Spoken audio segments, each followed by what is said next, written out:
Good day, students. This is School on Air, and it's my pleasure to welcome you to this wonderful and effective e-learning experience that will undoubtedly bring academic fortunes your way.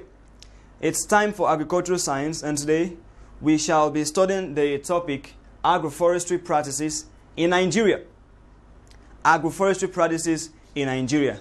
Now, before we go into the body of what this class has to offer, it is important that you understand basic concepts under forest management.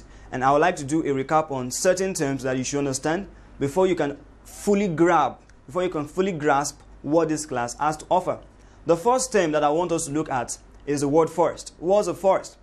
A forest is a large area of land covered with trees and bushes that either grew naturally, that is widely, or were planted artificially for a specific purpose. Now, I would like to repeat that. What is a forest? A forest is a large area of land covered with trees and bushes that either grew naturally or were planted for a specific purpose. The second term I would like us to look into is the term forestry. What is forestry? Forestry is the art of planting, tending, and managing forests. And the last word I want us to look into is forest reserve. What is a forest reserve? A forest reserve is basically a forest that is under the special preservation of the government. We have a number of forest reserves in Nigeria, like Oba Hills Forest Reserve in Oyo State. We have Sakoba Forest Reserve in Edo State, and so on. And having understood these three basic concepts, it is now okay for us to go into what we have to discuss today: agroforestry practices in Nigeria. Nigeria has a tropical climate, and our geographical landscape has a well-pronounced forest presence. Look at our geographical landscape. Look all around you. What you see are trees. We have trees all around us, and that is because of the kind of tropical climate that we have in Nigeria. And so the subject of agroforestry is very, very, very, very significant in understanding what Nigeria has to offer in the agricultural sector. Forests have played significant roles in the past and present. Forests have played significant roles in the past and present. From our forests, we've gotten food, we've gotten fuel. From our forests, we've gotten several benefits. From the provision of food, fuel, and medicinal herbs to the reduction of atmospheric pollution, just to mention a few. The positive impact of forests is irrefutably felt in Nigeria. Just imagine a Nigeria without our forests. Then the Nigeria that will be in your imagination will not be as good as what we have today. Because forests have played significant roles. They've had positive impact in our society. But in order to ensure a continuous supply of timber and to sustain the benefits that we derive from our forests in Nigeria, some management practices have been adopted. Now, in the history of our society, it has been discovered that our forests are susceptible to indiscriminate exploitation. People just walk into our forests, just barge into our forests and fell our trees, and that is not helpful.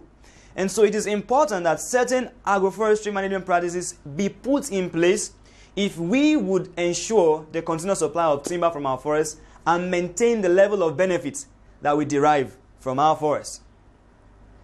Now, like I said, certain agroforestry management practices have been adopted in order to ensure that the level of benefits, the level of supply of timber that we get from our forests is sustained. Now, what are these agroforestry management practices that have been adopted in Nigeria?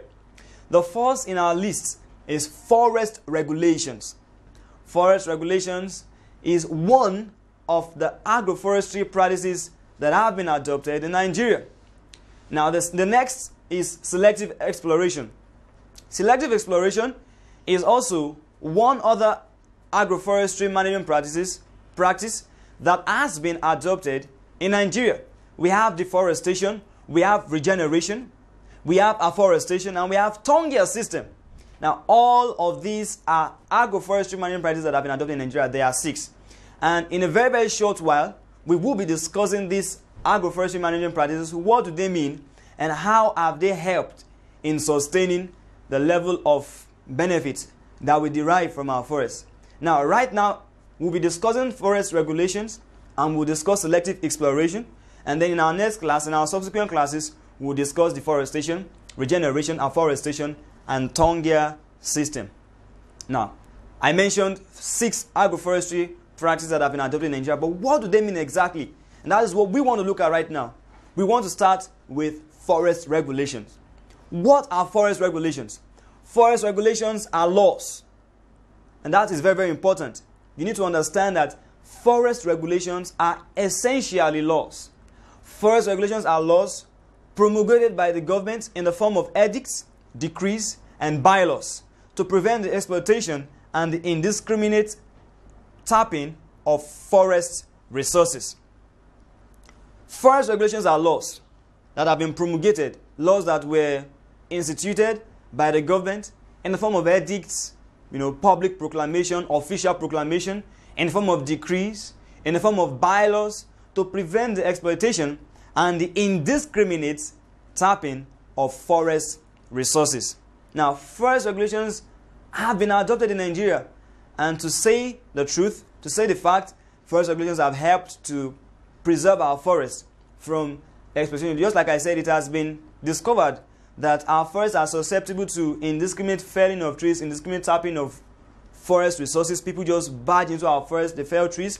Some people fell trees for different purposes. But in order to ensure that this occurs, this is prevented, forest regulations has been one effective management practice that the government has deployed in preserving our forests. Now, let's look at some examples of forest regulations that have been deployed in Nigeria, that have been promulgated by the Nigerian government. The first in our series of forest regulations that have been deployed by the Nigerian government is the ban on the indiscriminate cutting of timber trees. The ban on the indiscriminate cutting of timber trees. It has been discovered that our timber trees have been subjected to indiscriminate cutting. People just get there, fell trees, they don't even care who planted it there. They are not after the balance of the ecosystem. And the government had to come up with a forest regulation like banning the indiscriminate cutting of timber trees. The second forest regulation that we will be looking right now is the ban on farming in forest reserves. Now, what is a forest reserve? Remember that we talked about what a forest reserve is at the beginning of this lecture. A forest reserve is a forest that is under the special preservation, that is under the special supervision of the government. Now, it is not correct, it's not right for farming activities to be carried out in a forest reserve. And so the government had to ban farming. Now, okay, it's not accepted here. You can carry out farming in other forms of agricultural lands, but when it comes to forest reserves, farming is prohibited. And this is one of the management practices that has helped in preserving our forest reserves. If this was not ensured, then there will be nothing like Oba East Forest Reserve in Oyo State. There will be nothing like Sapoba Forest Reserve in Edo State. There will be nothing like Omo Forest Reserve in Ogun State. The next forest reserve and forest regulations that we will be looking right now is ban on the collection of leaves and firewood from the forest. Now, this is another effective forest regulation that has been adopted.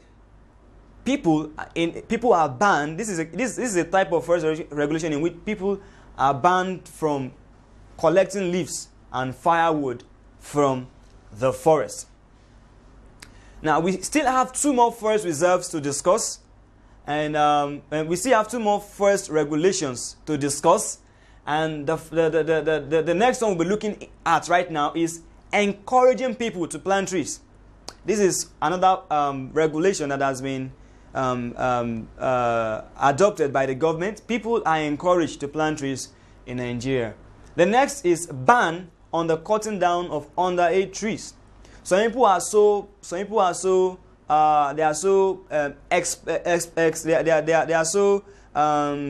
extortive in their attitude in such a way that they barge into trees, they fell trees. They don't just fell the mature trees, they also fell underage trees. This is totally unacceptable.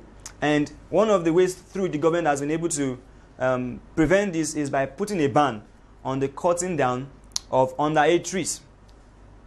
Now, we've looked at what forest regulations are, don't forget, forest regulations are laws promulgated by government in the form of edicts, decrees, and bylaws to prevent the exploitation of our forest and to prevent the indiscriminate tapping of forest resources.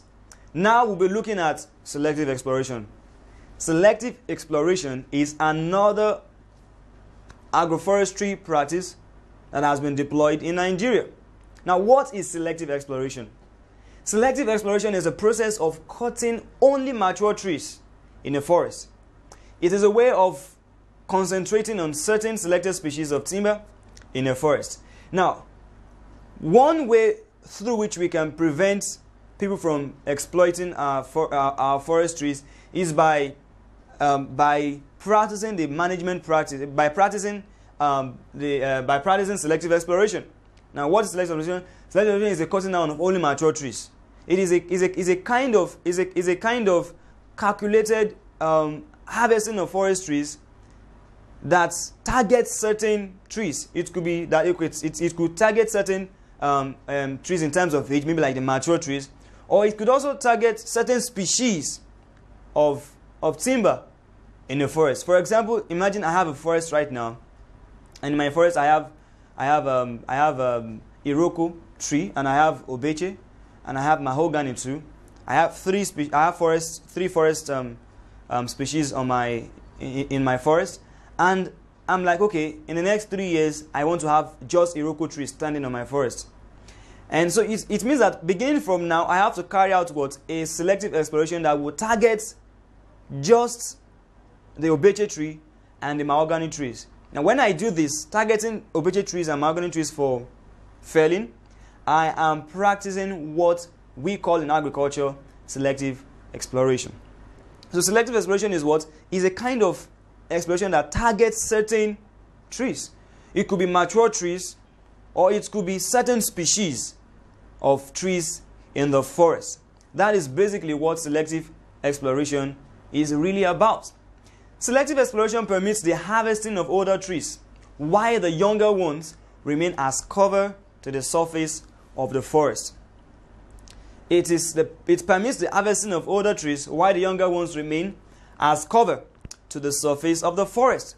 Now, there are times that we need to, for example, we need trees for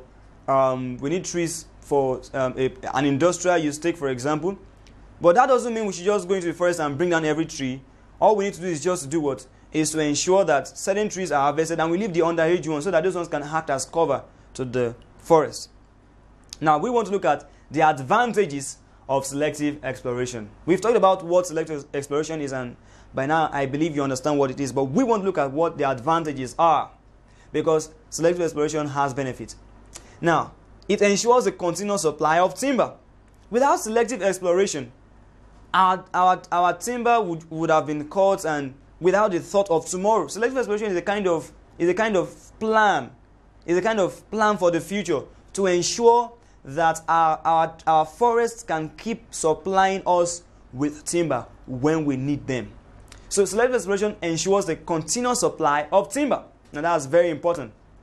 Another advantage of selective exploration is that it ensures the concentration of selected species of timber in a forest. I just talked about that not too long from now. I was talking about you have Iroko tree, you have Obeche, and you have mahogany, and you're like, okay, I want to have just Iroko standing in the next 5 years. So you target mahogany and you target Obeche. In that way, you are ensuring the concentration of selected species of timber in a forest. Now, another advantage of selective exploration is undesirable species of timber are eliminated by this method. You have a particular species that you don't want in your forest. All you need to do is just to carry out a selective exploration that will target that unwanted species of timber, and you will be able to achieve your set goal. Another advantage of selective exploration is that it prevents the illegal felling of trees and farming by using forest guards to police the forest. Now, when you carry out selective exploration, it also helps in what? Preventing the illegal felling of trees. People can just walk in there and just fell trees. Why? Because you have forest guards that police the forest. Another advantage of selective exploration is that it protects the soil from soil erosion. What people don't know when they fell trees is that we subject our soil to soil erosion, because when trees are planted, when we have trees in a forest, whenever there's rain, those trees kind of like they retard the speed of surface runoff. So they prevent surface runoff and they prevent soil erosion. Soil erosion is not a good thing. It is an agricultural disaster. So, but when we have trees, they prevent soil erosion. But when you bring down trees, you fell all the trees, there will be no trees around, and so our soils will be subjected to soil erosion.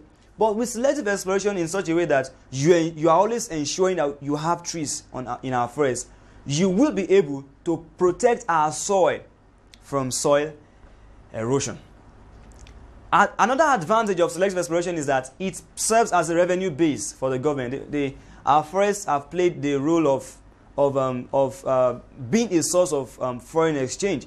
But with selective exploration, the government can always see our forests as a revenue base. It won't just be that, okay, our forests were useful as a revenue base today, and tomorrow they aren't. No. With selective exploration ensures that we keep having forests, we keep having trees in our forests, and with that, the government will always have our forests as a revenue base. Selective exploration also prevents the indiscriminate felling of timber by giving licenses to saw millers. Now we've gotten to the point of assessment. Write short notes on selective exploration. Write short notes on deforestation. This is very important. Please treat these questions and mail your answers to the email that is displayed on the screen. Thank you very, very, very much for being a part of this e-learning experience. Till next time, stay studious and stay serious. Thank you very much.